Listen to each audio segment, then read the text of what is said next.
In this video, we're going to talk about what is woke or woke culture. And the reason I made a video about this is because it is the most influential ideology in thousands of years, actually. And I'm going to explain you why.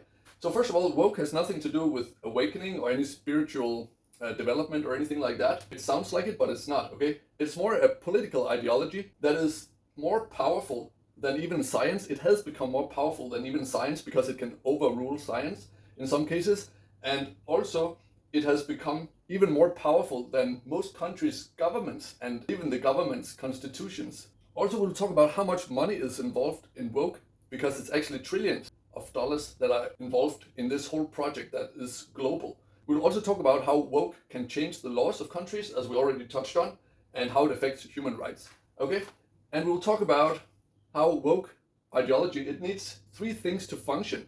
It needs a crisis, it needs an acceptable solution, and then it needs your support by virtue signaling so that you can gain social acceptance. And we will also talk about why this is a really, really strong psychological mechanism that they utilize in order to, distribute the woke ideology. So people feel, basically through peer pressure, they feel that they have to become woke and act like they're woke in order to be accepted in society. Because if you look back in human evolution, we used to live in tribes where the worst thing that could happen when you lived in a tribe was if you got kicked out of the tribe because you didn't behave in the correct way. So this is deeply wired within our psyche that we want or we need to be accepted by society in order to survive. And this is what woke culture has built their whole system around. And then we'll also zoom out and we'll talk about who created woke, where was it created and when. And we'll also talk about what crisis does it involve, because we talked about woke is built around crisis. And then we will talk about the more serious stuff, which is hypocrisy. We will talk about all the good things that woke culture say that we should do. And then we'll talk about why it's actually not even good and why it's doing bad things for exactly the same area where it's supposed to improve.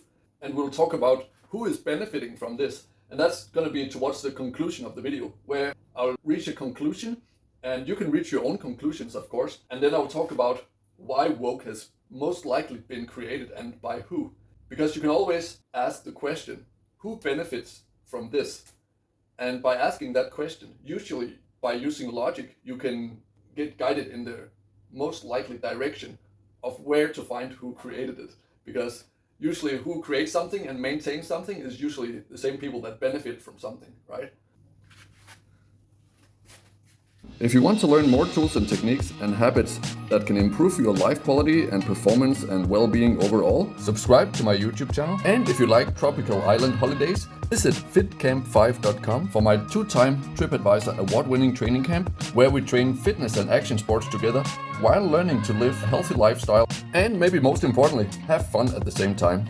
And if you're really serious about improving yourself, you should definitely check out my full online courses, where I share step-by-step programs on how I developed my own routines over the last 12 years as a CEO, working in 4 different countries, while being a successful competitive athlete with more than 20 years of experience in fitness and nutrition. Check the link in the description for that. And in any case, thank you so much for watching. Have a great day, be awesome, believe in yourself, and see you on the next one.